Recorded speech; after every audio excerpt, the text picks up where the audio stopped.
a biblical perspective on life, culture and current events. This is 2020 on Vision. The election campaign's in full swing, so where's this debate at when it comes to what is a woman and can you change your sex? Well, recently an Australian federal court judge reportedly claimed that humans can change sex. So it may mean that the science is irrelevant to the courts and our chromosomes don't really say XX or XY. But now there's been a very big development with a court ruling in the UK. They've ruled that the protected characteristic of sex, male and female, refers to reality, not paperwork. Well, a question today, do you think truth, science and reality are still meaningful to ordinary people? And what about our politicians and our election candidates? Well, Kirralie Smith is back with us. Kirralie leads Binary. She says activists are trying to shut her down and shut down freedom to defend girls and women using the courts as a weapon. Well, we're in an election campaign, and Kirralie is one of the very courageous women standing up to the rampant campaign to degender Australian society and looking to hold politicians to account. Kirralie Smith, a special welcome back to 2020. Thank you so much for having me again, Neil.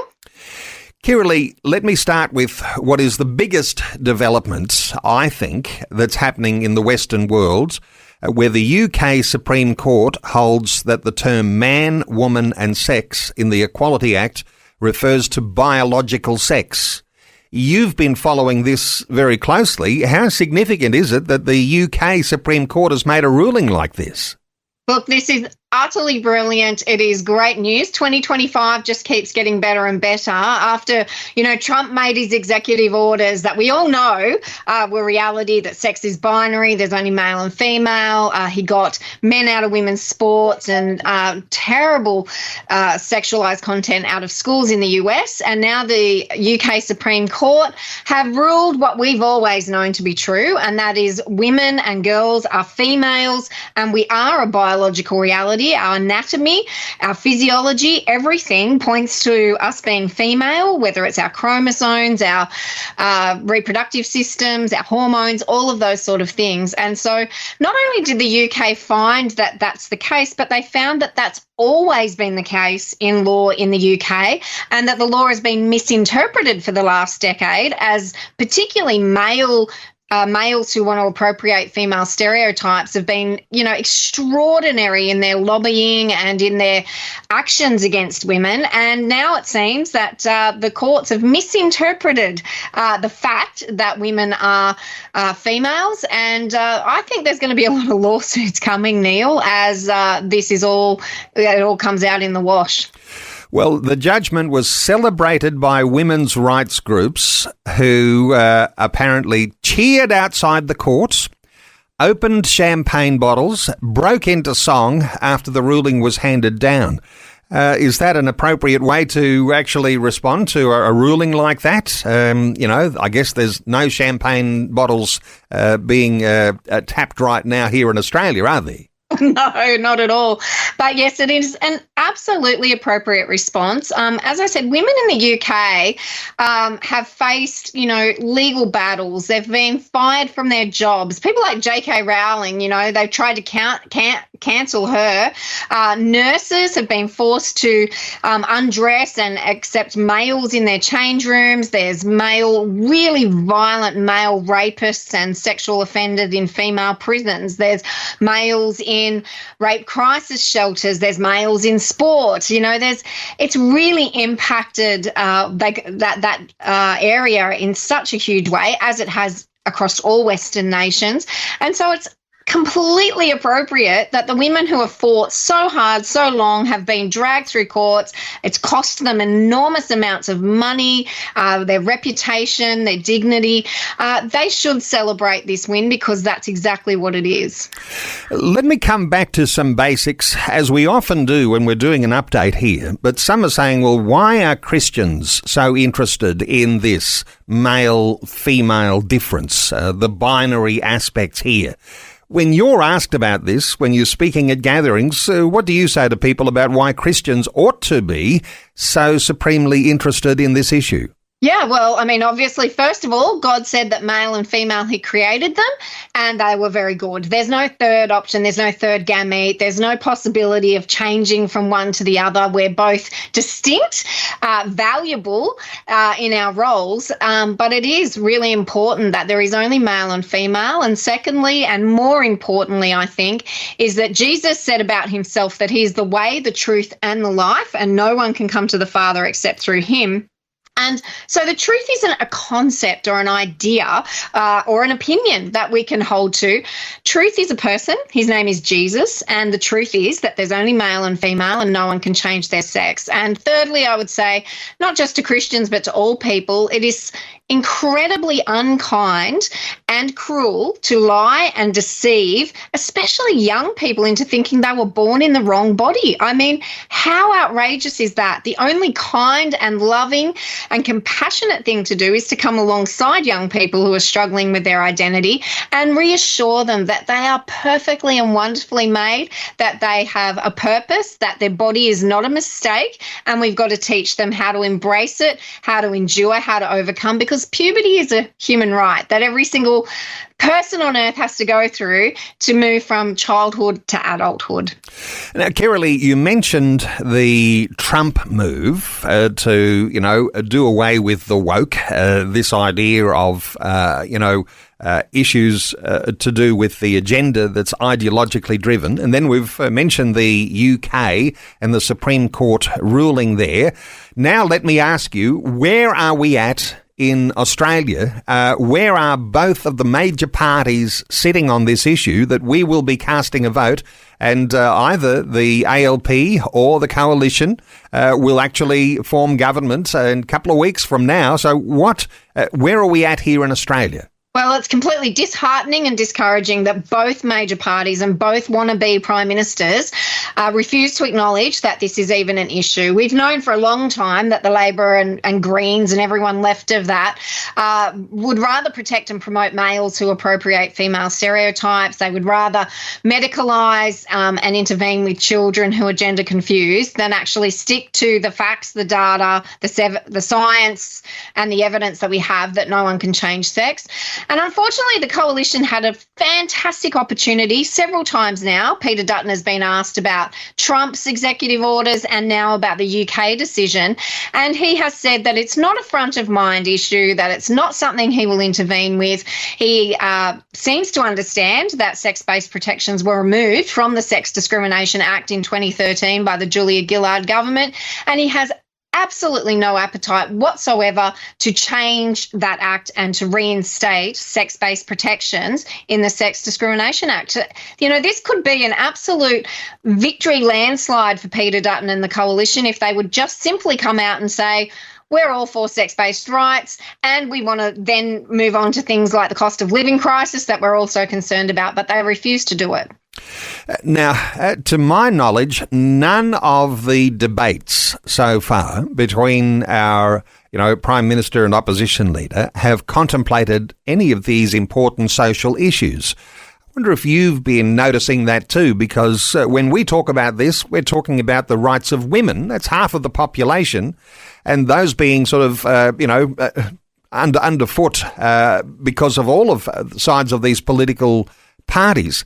I wonder if you've got any thoughts. The fact that these things are not even on the agenda, not even the people in the audiences are asking these questions. What does that say about Australians? What does it say about whether our politicians are governing the way that the campaign is going, and they just don't want to talk about these things? What is your thought? Yeah, well, first and foremost, both leaders have said they don't want to talk about these issues and they don't want it to be a campaign election.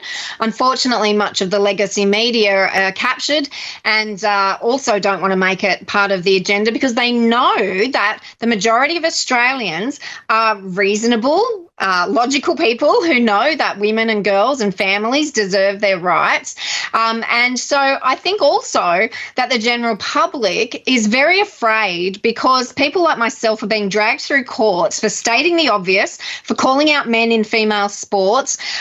They see the punishment that's dished out and they don't want to get embroiled in these same sort of actions. So a lot of people are remaining silent. But if you go onto social media, if you're reading even letters to the editor in different publications, the general public want the leaders of our nation to address this issue, and they're simply refusing to do so. Life, culture and current events from a biblical perspective. 2020 with Neil Johnson on Vision.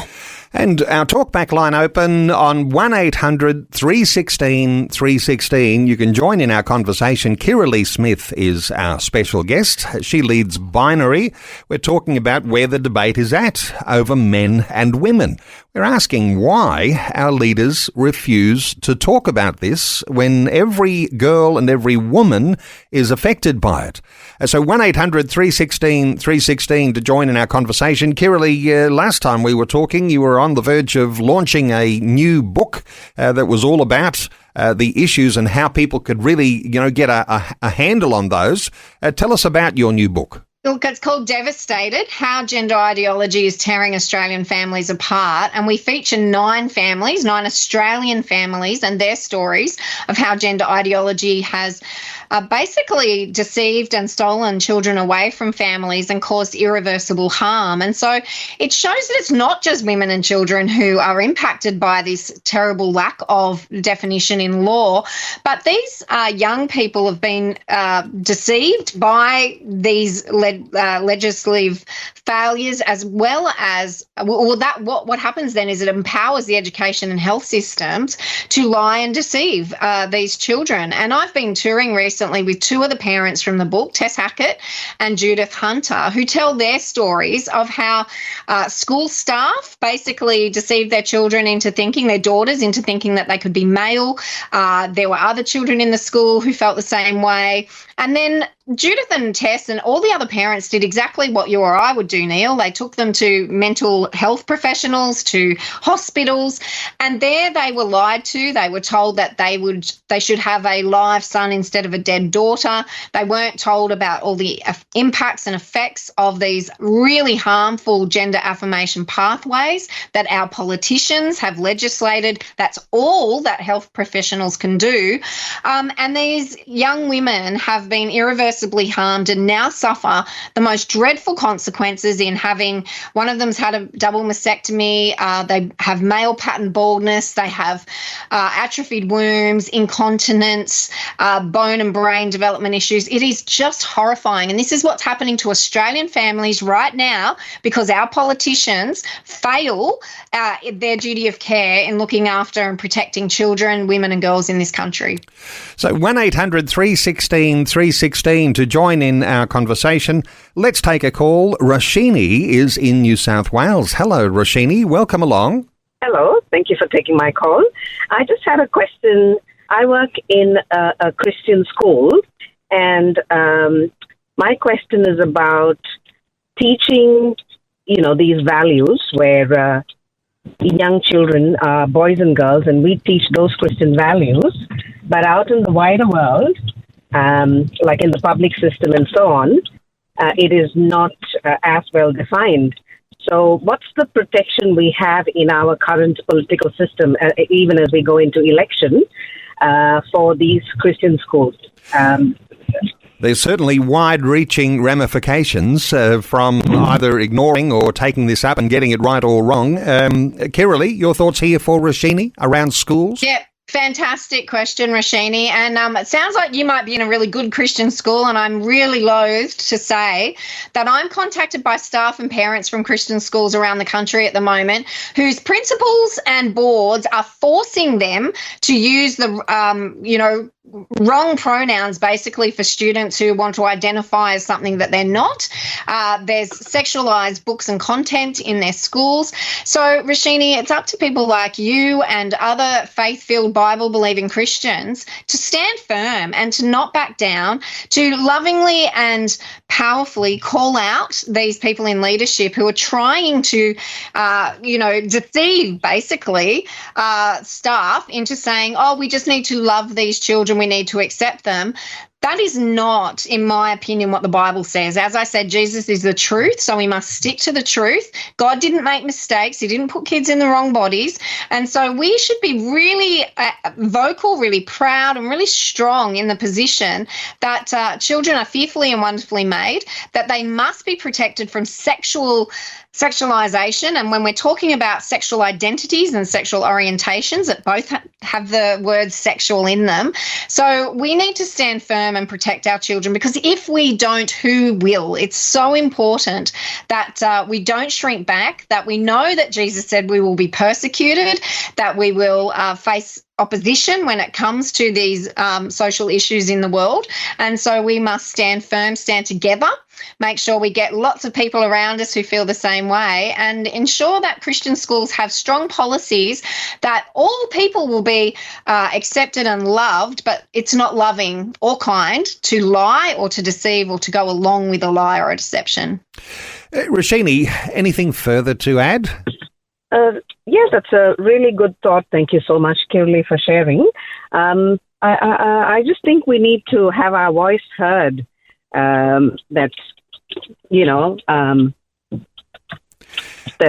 a voice heard, that's a great ideal, isn't it? It's an aspiration for many. Just coming back to Kirralie here on this point, because the voice of Christians when it comes to this is there's an endeavour to shut it down. Now, we'll get an update on where you're at with a number of court challenges that you've got happening. But this idea that Christians, Kirralie, are wanting to have a voice, but there are a lot of pressures there that keep that voice silent. Any thoughts here? Oh, look, there are a lot of pressures. I don't want to deny that. And I do know it firsthand. Last week I was in court for the 9th time. I've been accused of vilification now for calling a male and refusing to use female pronouns, and for calling him out and saying that he shouldn't be in women's sport. And as I said, I'm contacted by Christians very often who work or have children at Christian schools or even in churches where they feel pressured to go along with this really wicked agenda. And you are so right, Roshini. We do need to have a voice, and we need to speak clearly and boldly and truthfully and factually, and we've got all of that on our side. And I want to say you're not alone. You know, so many people, so many Christians in particular, feel this very strongly. So have the conversations with your colleagues, have the conversations with parents, and work out how you can stand together, because there is strength in numbers. I know of several groups, especially in Western Australia and South Australia, where parental groups have gotten together, they've approached the principals of the school, they've worked out really reasonable policies that don't reject gender-confused children, but come around and support them without compromising on biblical truth or scientific reality. And I think that's really important. There is always going to be the risk of legal action. There's always going to be the risk of being ostracised and attacked, called bigots and transphobes and all of those sort of things. But I think it's worth the risk, because our children's lives are at stake here. And again, we've been told in the Bible, Jesus said, in this world you will have trouble, but take heart, I've overcome the world. So do the right thing, and I believe you will be equipped and empowered to face whatever opposition comes your way. Roshini, can I ask you, is there a parent group in the school that you're a part of? Can I ask that question? Yes, there is a parent group, yeah. Okay, all right. Roshini, thank you so much for a great contribution. 1-800-316-316. If you'd like to join in our conversation, let's take another call. Luciana is in Kings Park in Melbourne. Hello, Luciana. Welcome along. Good morning. God bless you all. What you are doing, it's so phenomenal, especially now that this generation is getting bombarded by so many lies and everything. I worked in community as a volunteer for 25 years, so I do speak to mothers group, and also I'm very actively involved in my church. And some of them, because of lack of knowledge, they don't understand what they're actually teaching in schools. My question is there a link where we can click in and get the information in order to give a voice to the parents and grandparents, especially the one that English is their second language. Good thoughts there, Luciana. Kirralie, resources for parents who just want to get some facts and be equipped to be able to have those conversations. What are your thoughts for Luciana? Yeah, fantastic, Luciana, and good on you for wanting that sort of information and to be able to share it. Binary.org.au is the organisation that I front up, and we have a lot of downloadable fact sheets. We have blogs that come out every week to keep you up to date with what's happening in the world, as well as a weekly email update so that you know what the current events are. And you can contact me at info@binary.org.au and I can help with specific resources as well. And it is so important that people have the resources and the information at their fingertips to raise awareness. As I said, we can speak clearly and boldly because we have the facts, the evidence and the science on our side. We don't need to be aggressive. We don't need to, be anything other than kind and loving, because speaking the truth is kind and loving. And those resources, thanks to Google especially, can be translated quite easily for people who have a second language as English. Luciana. Oh, fantastic. Anything further to add? No, God bless you. And Jesus did say, my people perish because of lack of knowledge. And so we need to use technology to advance God's kingdom. So thank you so much. May God bless you in everything you guys are doing. And thank you to Vision Radio for the information that we get. Thank you so much. God bless you too, Luciana. 1-800-316-316 to join in our conversation. Let's see if we can squeeze in another call before news. Sam is in Kew in Melbourne. Hey, Sam, welcome. Yes, good morning. I have strong views. A boy is a boy and a girl is a girl. It's as simple as that. If God wanted it any other way, he would have done that. What about the animal kingdom? They don't do what we do. Australia is basically a Christian country. It's as simple as that. Why can't we do something about it? This is ridiculous. And the politicians are just gutless. Sorry to say that. I wish Peter Dutton had a little bit more gusto and brought this out. And he would win hands down. I've got no doubt about it. A good portion, more than 50, 60% of the population would totally agree. Sorry, that's my view anyway. Well done, Sam. Let me I'll get Kirralie's general impression, but, the word that stood out for me in that our politicians are gutless. Kirralie, what are your thoughts here for Sam? Yeah, look, I would definitely say the major parties and the leaders of those parties are extremely gutless, and it's really disappointing, not just on the gender issues, but on other issues as well. However, we do have some really good people who are in Parliament or are standing for Parliament, and parties like Lyle Shelton and Family First, One Nation, the Libertarians, some independents, and look, some of the Nationals and Coalition members are really good on this issue, but they don't have the power. So at this election, we really need to be very considerate of our vote. We need to be asking the candidates ourselves where they stand and let them know that this is an issue that's really important to us as Australians and that we're not going to take it lying down. We are going to have our voice heard and we're going to make this an issue. Kirralie, let's continue to take some calls from listeners. Granville is in Rockingham in Western Australia. Hi, Granville. Welcome. Hi, good morning, Neil, and your guest as well, the lady. Yeah, I'm a grandparent, and I'm very much aware of the fact of the danger now children are in. They're not, we're there to protect them, to guide them in the right way. A boy is a boy, a girl's a girl, and they should be celebrating the fact they're a boy or a girl, and that's they are for the rest of their life, and that's what Jesus Christ wants to do as well, the Bible. Granville, good thoughts there. Celebrating the fact that you are a boy or a girl. That seems to be escaping lots of people in the way this debate is unravelling and unfolding here in Australia. Kirralie, your thoughts for Granville? Yeah, exactly right, Granville. And, as a society and culture, we have spent decades trying to dismantle harmful stereotypes. And, I was blessed, I think, to grow up in the 80s and 90s as a child and a teenager. And we were able to really, cast off those shackles and go, well, girls can be anything, boys can enjoy whatever they like, and we don't have to be confined or conformed to harmful stereotypes.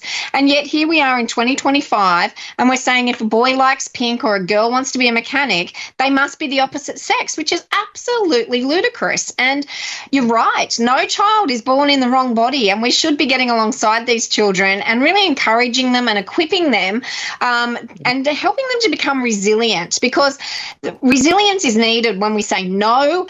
There's resistance, there's obstacles, there's trials that we all face as human beings. And so when a child doesn't want to go through puberty or feels that perhaps a mistake's been made and they've been born in the wrong body, as adults, we need to come alongside them and assure them that they are perfectly and wonderfully made, that they don't need to have harmful medical interventions, that they don't need to conform to stereotypes, and that they can express who they are, their personality, without medicalisation. Granville, anything further to add? Because I know you started by saying you're a grandparent, and it seems to me that when you get a little bit of maturity and you're a parent and a grandparent, you start to think a bit more about how you do protect your children from some levels of ideological deception here. Granville, any actions you think you're able to take? Is there anything that you feel like, in your age group that you can actually do something significant here?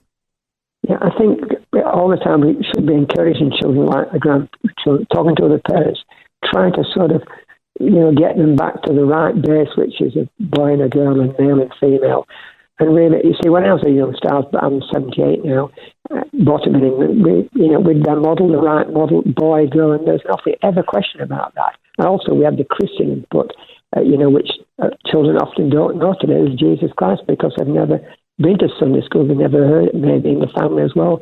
So that's another disadvantage. A lot of children today growing up, I try and influence my children by talking about Jesus and who made you, Jesus, and the abilities you've got through Jesus Christ.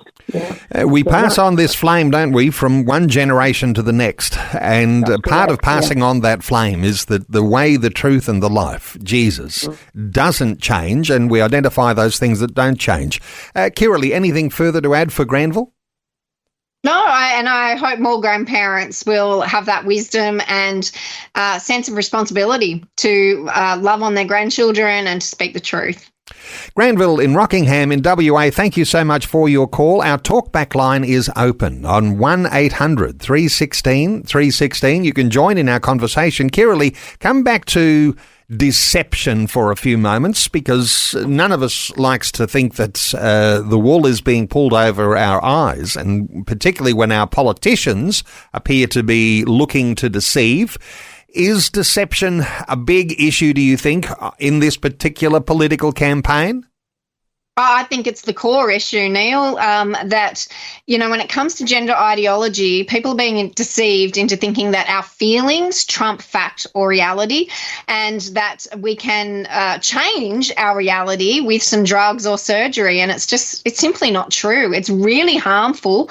This is causing young people who fall for the lie or the deception to go down a pathway where they're taking chemical castration drugs, they're taking drugs that will really harm their development and their prospects as adults when it comes to sterility and sexual function and other serious issues to do with their bones, their brain, and their bodies. And so this deception is very real. And we know that Satan is the father of lies, and he's come to steal, kill and destroy.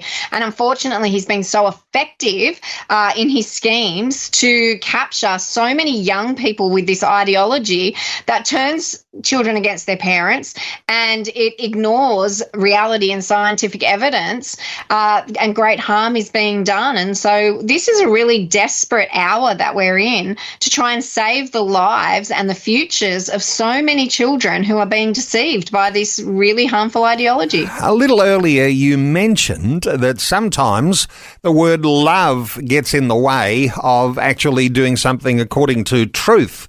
I wonder whether you've got any thoughts here around the way we perhaps need to rethink what we understand as love when it comes to our children, our grandchildren, our communities, because love isn't just love is love. It's not just a sort of a niceness type of thing about Christian believers. In fact, getting a bit of a backbone might mean that we actually come to the word love and say, there's some particular points on love which are going to conflict with some of the things in my community. What are you thinking around about this getting hung up on love? Yeah, absolutely. Look, and I've been accused of not loving or not being kind to people. But when I read the Bible and when I look at the example of Jesus and when I particularly read the writings of Paul, where he says love is patient, it's kind, it's not self-seeking, it's not rude, it doesn't boast, doesn't keep a record of wrongs. They're actions. They're real decisive actions. And Jesus came because of love to die for us. And he didn't tolerate sin. He didn't encourage us to continue in deception or sin.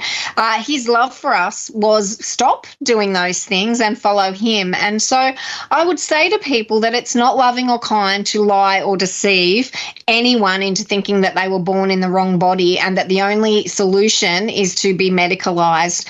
The loving and kind thing to do is to be compassionate, to hear what's going on for people. And the studies that we do have and the data we do have is that most children who are confused about their gender or trying to avoid puberty are either on the spectrum, have autism, or have endured some sort of trauma or abuse in their life. And they really need great compassion to address those issues. And the kind and loving thing to do is to come alongside them and to help them through and help them overcome those things, rather than put them on a pathway that makes them lifelong medical or pharmaceutical consumers with so many complications that are yet to even be documented. But the ones that have been are quite horrifying. Okay, there's an election campaign on now. We're off to the polls. In fact, early pre-poll voting is open today and you can already go and vote. So far as the likely outcome, according to the polls right now, is that there's going to be a returned Labor minority, power sharing with Greens and Teals. I don't think that's changed too much. That looks like it is probably going to be the outcome for this coming election. What is that going to mean for where things are at now if they begin to deepen with the influence of the Greens and the Teals on the ALP? Any thoughts? Have you been able to sort of, speculate as to what might be coming? Yeah, well, it will be more of the same and then worse, because we know that Labor, Teals and the Greens are all about hate speech laws, censorship and penalising anyone who opposes their narrative. And that's already happened under this government, and I think it will only continue to get worse. They refuse to look at what's happening around the world in this space. They refuse to accept the Cass report and other studies and data that show us that experimental medications for children are harmful, that show us that males in women's spaces is harmful. And they've got such an arrogance about them that they don't even want to consider the consequences of these issues. So it's really disastrous for Australia if Labor, Greens and Teals are successful in this election. And as I said earlier, I really believe that the coalition have a unique and amazing opportunity to come out and just make some really short, sharp statements about reality, about nature, about protecting women, girls and families, and they would have success. We saw it with Donald Trump in the US. He didn't have to focus a lot on it. He just made some simple statements that are based in reality. We've seen it now in the UK, and it really wouldn't take much for Peter Dutton and the coalition to turn things around if they would just grow a backbone and stand up in support of women, girls and families. It seems to me right now there is this coerced compliance to the deception. But under a Labor, Greens, Teals power sharing arrangement, is there likely to be some level of forced compliance to the deception that we're talking about. Is this where we're headed? It feels that way to me. 100%. And again, like religious freedom will go. We're already seeing censorship. We're already seeing myself and many others dragged through the courts for criticising or opposing their narrative. And this will only grow worse and worse. And, it's really staggering to me. I don't think many Australians would know that the judiciary, particularly in New South Wales, but I'm pretty sure around Australia, have been ordered to use preferred pronouns in court. So when you're sitting in court and you think that things have to be evidence-based, factual or truthful, think again, because barristers and others, judges and magistrates have been instructed that if a man wants to be called she, her, man, miss, that they have to do that. And if they don't, they risk being disbarred. So this is the situation we're in Australia, where laws are not on our side, the judiciary is not on our side, legacy media is not on our side, and there's real threats of censorship and punishment if you don't go along with their lies and deception. And is this your experience, Kirralie? Because you mentioned there's 9 occasions you've now been dragged before the courts because someone was offended by things that you said, and you are then under oath when you're in court giving evidence, and when you're under oath to tell the truth and nothing but the truth, you're not allowed to tell the truth. How does that all look? I mean, can you comment on that in general? I can comment and say I am allowed to tell the truth. When you're in the witness box, you're allowed to tell the truth. However, there's great pressure to lie, basically, under oath. And there's also, my legal team have been instructed and been told that if they were to call these males or refer to them as he, him, and so on, that there could be very serious consequences for them when they could be disciplined for telling the truth in court, basically. So it's quite a surreal and difficult experience to sit in a courtroom and listen to things that are just not true being said around you and about you and to you. It's interesting too. I mean, that goes all the deeper, doesn't it? Because there's lawyers in court, and as we know, lawyers are not necessarily there to tell the truth, but you might be under the compulsion to tell the truth as a defensive lawyer, whereas the prosecuting lawyer might be not under any sort of compulsion at all. So, truth is pretty important when it comes to being in court. Hey, come back to the election campaign. Our politicians, we might even be led to believe in a conversation like this that our politicians don't care that there are males who are playing in a sports competition for women, using women's change rooms, being housed in female prisons, demanding access to female-based spaces or services.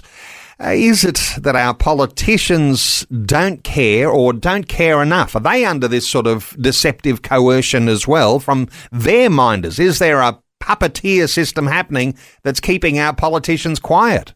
Look, I think it's all of the above and just complete and utter ignorance.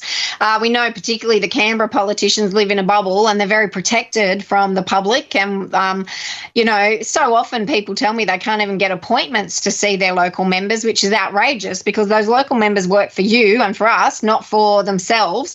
So I just really encourage people to keep writing emails and letters, to keep phoning the offices of these politicians and letting them know what your opinion is here. Some of them falsely claim that this is not an issue in society, that they don't hear from their constituents, when I know that they do. But we need to just make sure that our voices are so overwhelmingly loud that they can't reject or ignore it. And I think we also need to make many comments on social media and on media pages in particular. For instance, tonight, the leaders' debate, get in there and ask Channel 9, if it's on Channel 9, I think, ask the journalists to ask these questions. These are the questions that are on our lips and we want to know the answers to them. Somehow or other, 2 weeks from now, we'll know 2 weeks from now, the election's on the 3rd of May. It's not very far away at all. What would be the ideal? Should there be some sort of, last minute, it all of a sudden explodes into everyone's thinking that this is an issue that's not being addressed by the politicians? They're not even talking about it in any of these debates. Nobody's got this as part of their campaign strategy.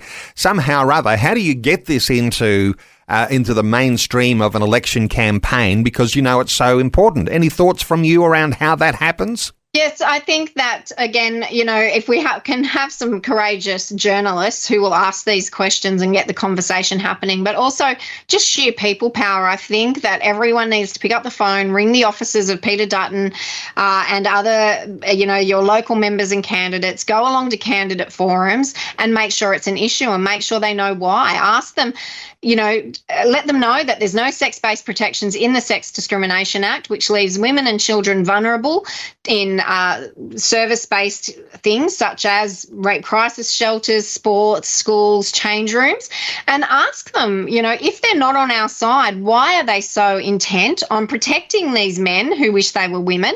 Because they can have their own spaces, they can have their own sports, they can have their own ability to identify however they like without imposing it onto us. And so let's put it back on those politicians and ask them to defend why they're protecting and promoting males at the expense of women and children.